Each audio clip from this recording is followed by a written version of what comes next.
Yep, this is the final match, potentially. It depends on who wins this one, of the Equilibrium tournament. So if Petric, otherwise known as Whiteheart, wins, then it is done. If ZLO wins, he has to win again because it is from the loser bracket, so got to win twice. So this could potentially be the last one. ZLO launching with first land, probably the same thing from the north side, because that would be typical. And I would be right.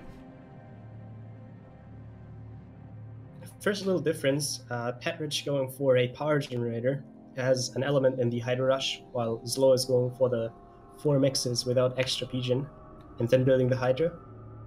I would think that the P-Gen first sets you up for earlier air, right?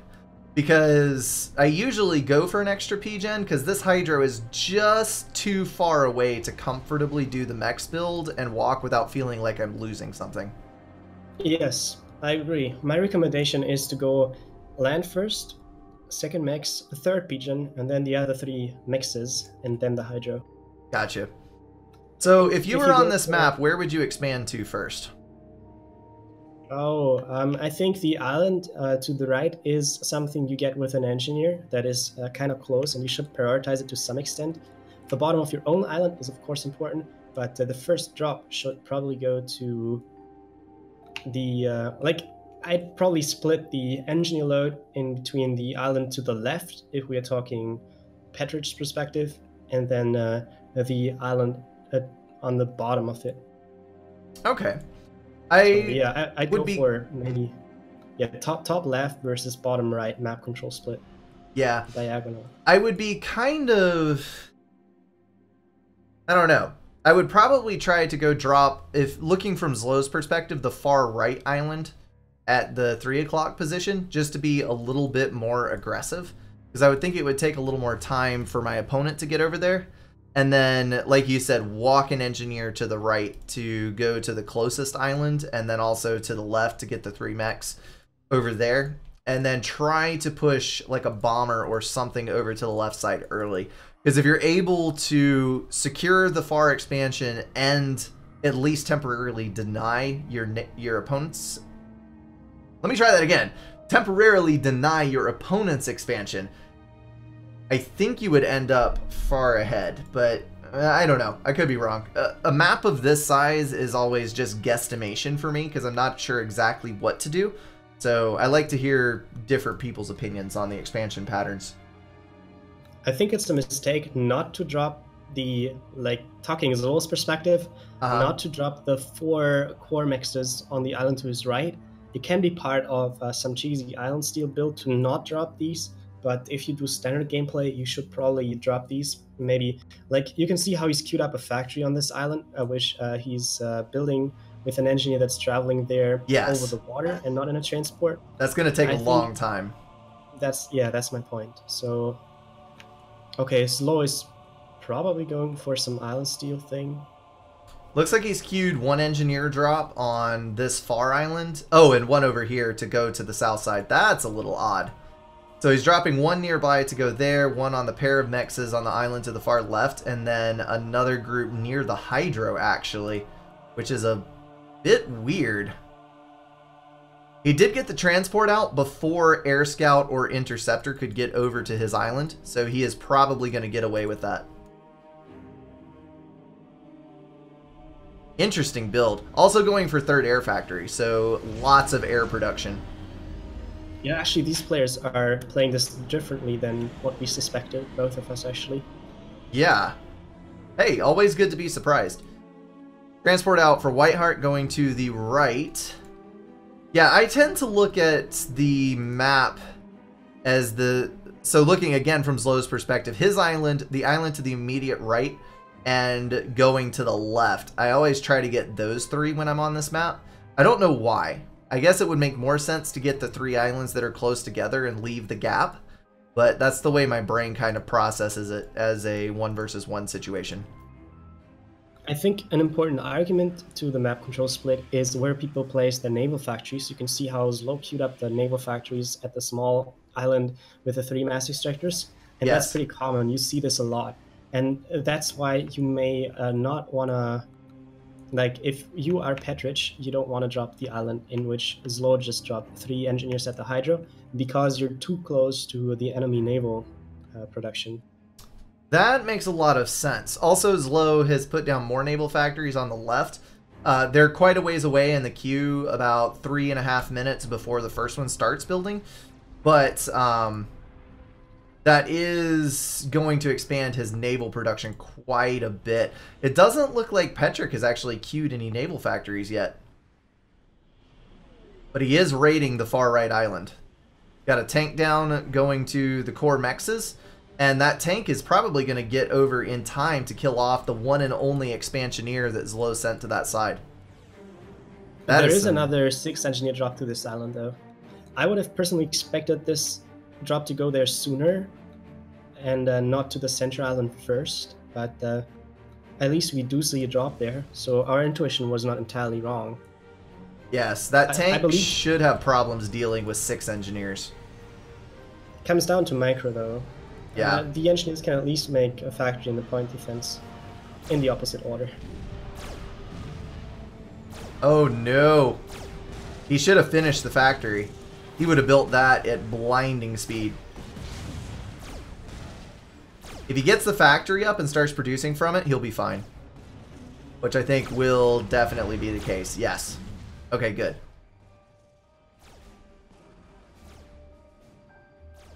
My question would be, why build all of the naval factories so far back in the map? Why not build them further forward so that you get quicker unit response times? Seems a little bit odd to me.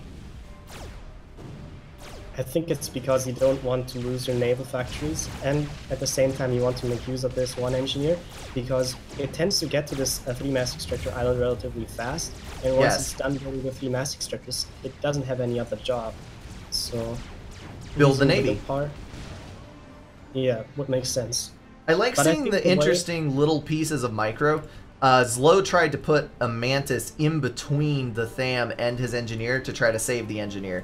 He was unfortunately unsuccessful, but he's now going to use his Mantis to finish building the other land factory in lieu of an engineer, so that he doesn't have to change his build queue, because he doesn't know how many tanks are on this island. He's also bringing his ace unit gesture.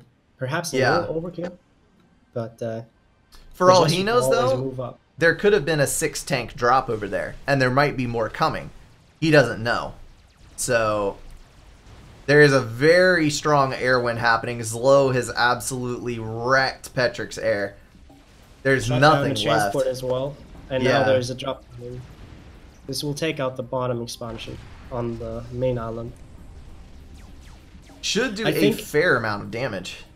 Also, the gestures are going to be enabled. That's an important factor too.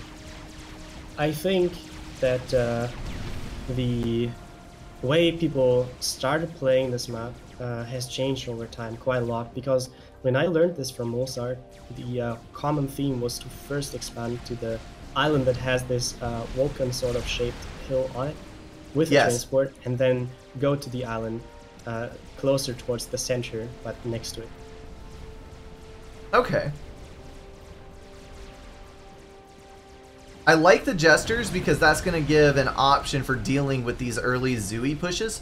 Also, there has been an incredibly fast T2 over here. Petric at 7 minutes is already pumping out mobile flak to deal with those gestures. An excellent response, by the way. And he's going to be able to bring anti-air coverage with his artillery and still be able to assault that base. Well played on his part. I do like the T2 land factory on that island. I would never have thought about getting it so early. He can get the artillery across, he can get flak, and he can even get hover tanks over. So the gap here is not very big at all. It's one little hop, skip, and jump across. So it's not really something that Naval's going to be able to interfere with, especially if you consider that the meta is to build Navy this far away. That's a lot of travel time for those frigates to get over there. So he's going to be able to manipulate that for quite some time. I wonder if Petric is consciously avoiding the construction of any navy and just trying to play this with hover and air. He's got naval factories queued on the far left, only 3, but he does have them queued. So he will be getting into Navy at some point, but ZLO is still busy dropping Mantis around. If only he had not forgotten about that one, took a little bit of an unnecessary Zooey shot to the face. But he is going to get around and start killing off some of these other mass extractors in the expansions. So doing a very good job of harassing. Bombers coming out quick and fast for Petric. That was repetitively redundant. They are coming out very quickly for Petric. I think my brain is starting to disintegrate. Massive scale air production from both players. Yes, it looks like ZLO is going to be able to maintain his control for some time though, because there aren't any good clumps of Petric's interceptors. The flak is going to cause major issues though. Might be a good thing that he brought his ACU over to this island.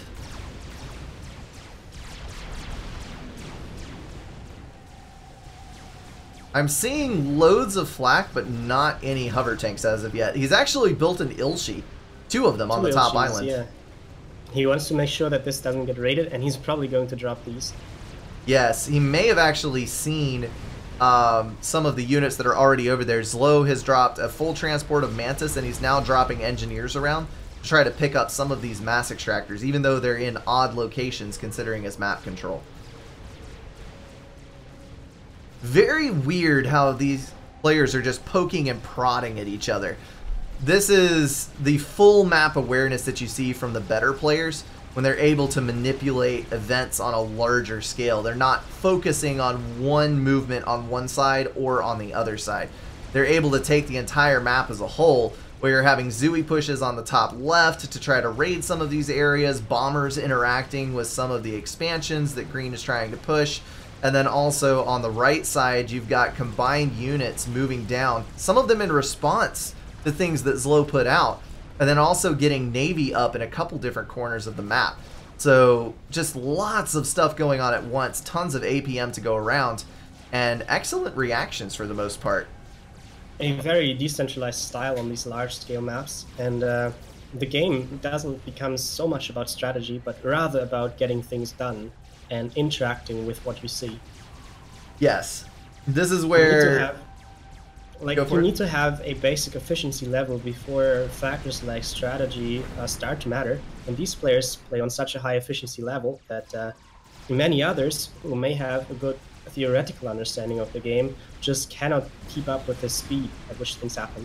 Exactly, that's what I was about to say. On a map like this, Point of Reach, I can make it to about maybe 13 or 14 minutes into the game, and then my attention just starts falling off a cliff because of mental fatigue. I forget to zoom out and look at things. I forget things are happening in different portions of the map. And it's like you can keep it under control while you're on 2 main expansion prongs, but once the map gets this scattered, I'm just lost. And these guys are handling it with ease. You can see that even among high-level players, and these are certainly the best players in the world pretty much, you do have like forgotten drops or idle gestures in some places. So you can tell that perhaps even the global skill level can still increase in this game. There's like no skill ceiling pretty much. Oh yes, of course.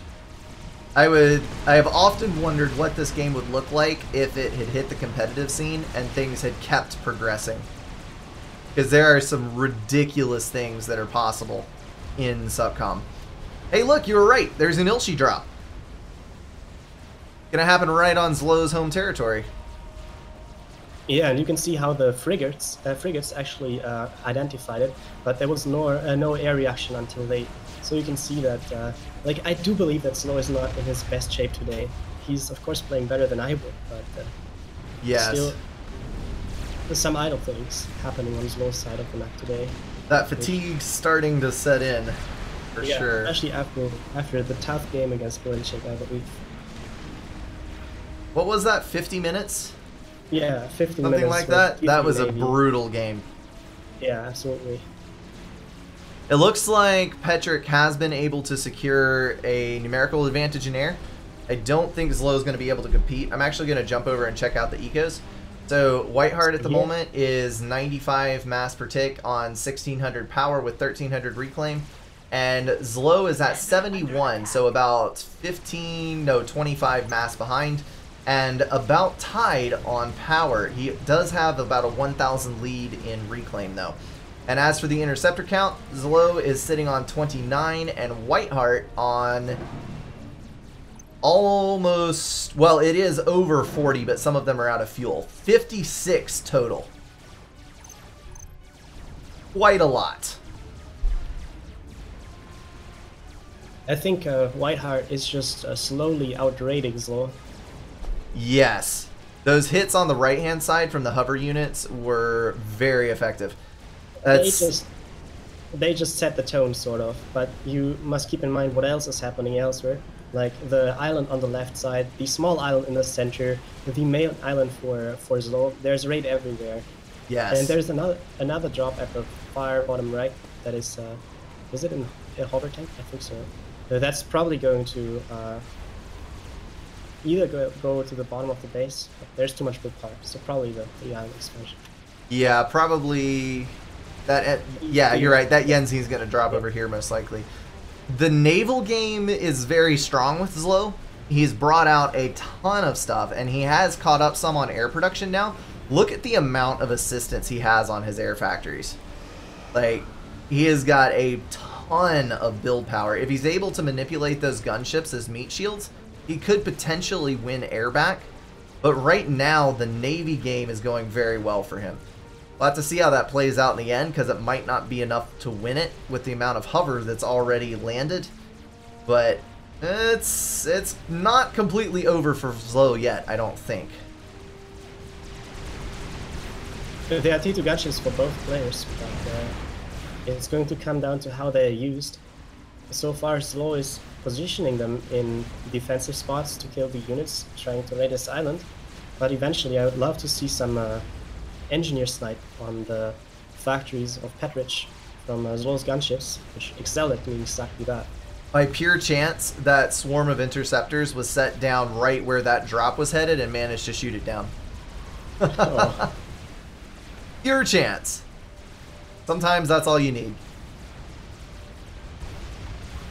Interceptors moving over to guard those torpedo bombers that are going after the frigates. I don't think there's really anything to be concerned about over there.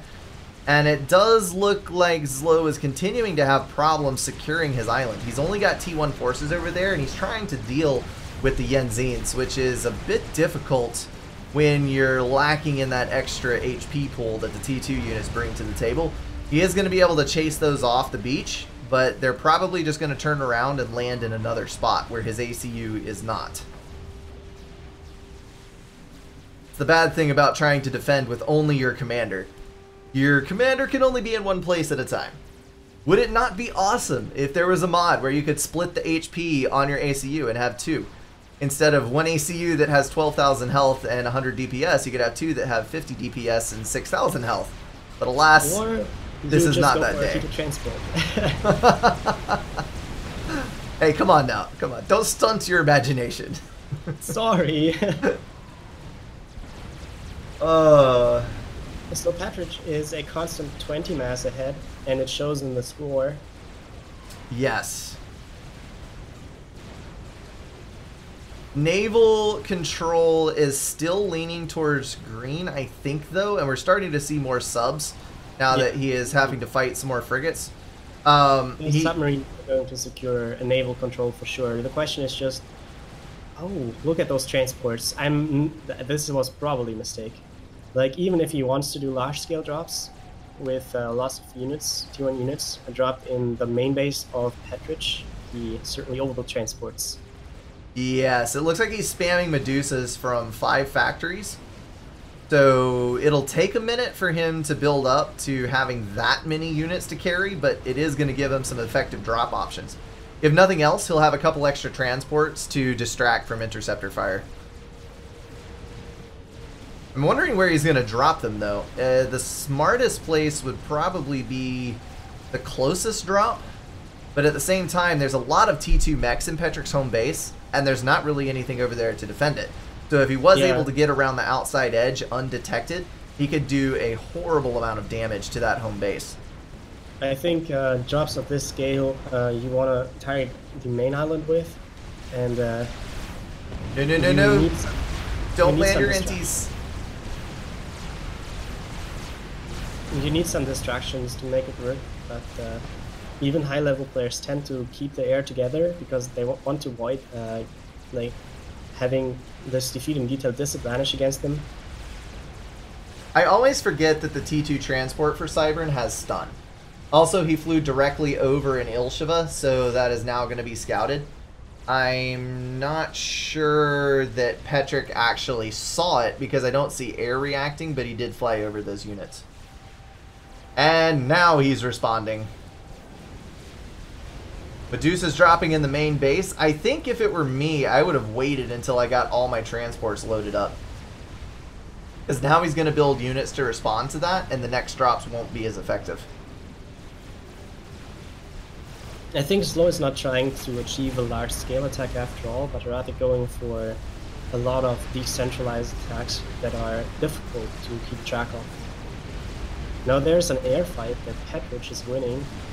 Quite hard. Mostly thanks to the flak that he was able to put under the air fight. That was a devastating loss for ZLO, and ZLO is actually going to lose his entire island over there. Petric recovered from a total air control loss in the earlier game. Maybe ZLO is going to recover too. We do have a successful drop up on the north side, though. Yeah, I see that. I'm just wondering, like, Petric has the gunships to deal with the drops. They're just in different spots, so... There's also the fact that ZLO was running his Medusas into T1 point defense, so that's a problem. I don't mean to disappoint, but Petric could probably kill ZLO right now, because he already has a torpedo bomber on the ACU. He's adding more. He's got the air control. ZLO has transports to evac the ACU, but... I'd like to point out that ZLO has pretty much forced all enemy navy out of the water. There's 2 factories left on the left side, both of which are T1. But other than those 2 factories, he's killed every single naval unit but 1 frigate in the middle. I don't know how much good that Navy win's going to do him, though. Yeah, the problem with the Navy win is that there's a limited amount of mass extractors that frigate can kill from the water. And to capitalize on the Navy win, he's going to have to tech up Navy. And I don't think he's going to have the time for it, because he just lost 2 important expansions. And yes, it's just a matter of time till Petric proceeds to his main island. He's pushing Corsairs in to try to snipe power generators in Petric's home base.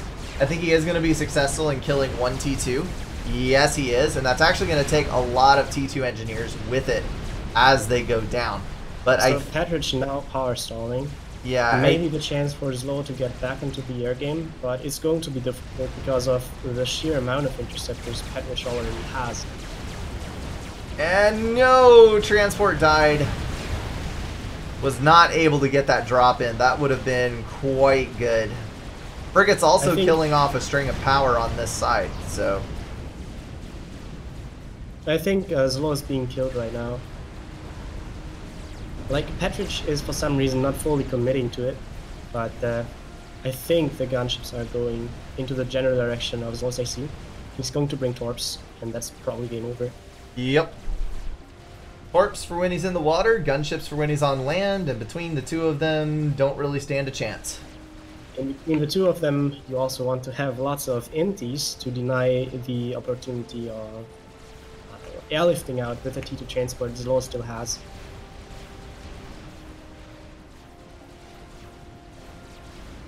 Alright, well, looks like that might be game. Yeah, you can see how all the air is being concentrated around ZLO's ACU. So he's probably not going to make it out of this alive.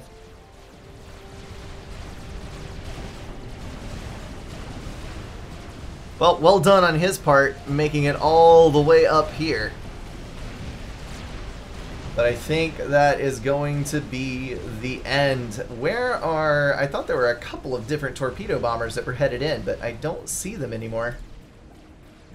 I think the anti-air of the frigates killed them. Oh, okay.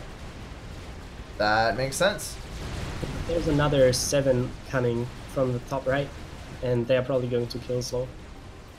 If they make it in time, he may make it up onto the beach. Then the gunships can finish him off. the Seraphim gunships in Equilibrium have 1200 HP. And oh, they got that buff. More yes. DPS. Yeah. Yeah, the same buff that just hit the normal FAF patch. Equilibrium keeps leaking. Alright, so ZLO is going to pull out of the water, looks like with 5k HP intact. And there's 2 gunships nearby, but one of them is almost dead. This might be another snipe avoidance. Yeah, it actually is, I guess, but I think it won't really matter, because you can see how ZLO's Navy can't really do anything. It just lacks the T2 Navy. Yes. So, like, Petric can gain control over the island on the left at relatively low effort, and then he has legit 80% map control, and ZLO won't be able to recover from that, not even with T1 Navy.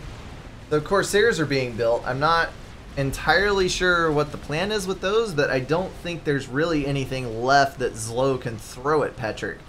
Most of his northern mechs, even on his own island, are now dying. And he does still have a foothold in the left side expansion, but no mass extractors except 1 T1. So he's lost his income on pretty much all fronts. Well, ZLO has given up about the game, and he's like, this is his last resort pretty much, the Corsair snipe. You can see how there are 4 Corsairs next to Petric's ACU, and they're eventually going to move in. But Petric does have T2 on the ACU, lots of engineering assistance, some mobile flak, and he's building a shield, so this is not going to be a snipe that works. No, I wouldn't think so. Although if they moved now, they would be able to kill the T2 power generator, which would kill the shield next to it. 2 Corsairs on that, 2 Corsairs on the ACU and or the build power. And then they might have a better chance, but with the ACU dancing, there's no way that 4 Corsairs are going to kill a commander. Yeah. There's T2 flak around, so that's not going to work out. Plus, it's really easy for Petric to get air-to-air supplies. Yes. From his main base over to this island. So, yeah, Petric just dominated in the raid game, neglecting Navy and prioritizing more the air and drops, as well as hover units, and it worked out pretty well. And now we wait for nuclear oblivion.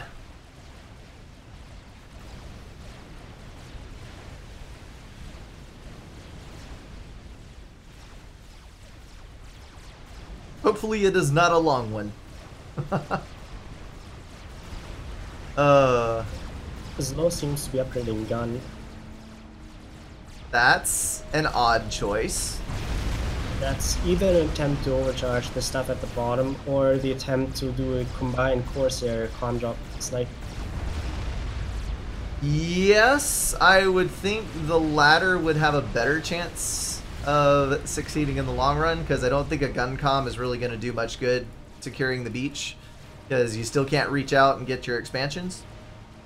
But I have a really hard time believing that Petric is going to go down to cheese like that. No, he probably isn't. I think it's interesting that Petric doesn't have a radar in his top expansion, so he's not aware of the incoming Corsairs. But his defenses are ready for it. Yes, there's also a T2 gunship probing the defenses, but one of them got shot down and the other one is pulling back. That's actually, I think, out of fuel. Yeah, it's out of fuel. Why it is moving so slowly. Alright, so ZLO's got the gun. He's got a T2 transport. Looks like you're right. He is all in on moving in and trying to get this kill. I like the sheer volume of T1 power that Petric has built. Loads and loads of it, thanks to that power stall earlier. Yeah, like, some people just rebuild power in the place it died, but others rebuild it in an expansion to sort of go for a more risk-averse setup and avoiding the cluster risks. I like ZLO threading the needle between those 2 flak. He went perfectly in between them where neither one could shoot at him. I think the chainsport is going to be spotted and shot down now.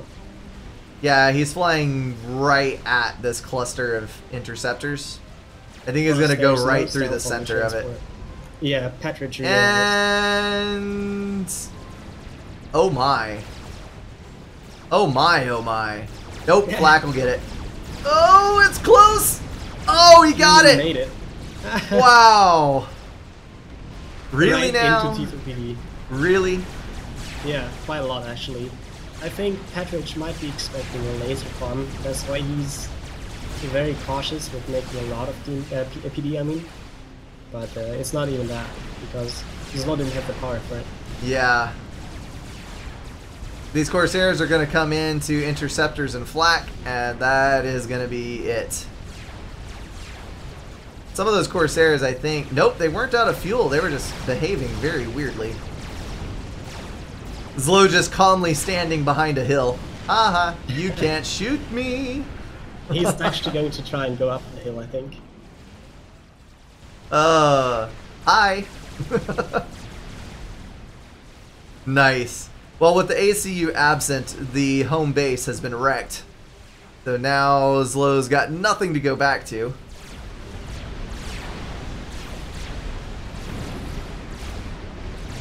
Dance, little man, dance!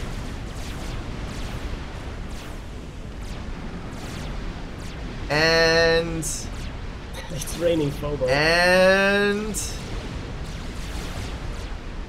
Come on. One more firing cycle from the tanks. Oh, nope, now it's going to take two. He certainly is a good dancer. Next shot wins it. Oh, the regen, though. Wow. Talk about a close call. That buffed equilibrium regen, though. 45 HP regen on that commander. He can absorb an arty shot every 2 seconds and still come out ahead. No Thrust Knife. But not a T2 point defense. Oh, that is the end of it all. Petric is the winner. I'm gonna get that equilibrium avatar. Again. Again? He won it last time? Yes, he won it last. Well done. Kudos to him. Yeah. Kudos to him. Congratulations.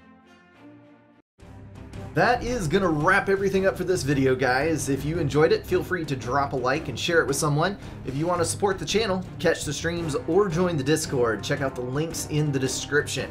Thank you all for being at least partially insane, and I will see you in the next one.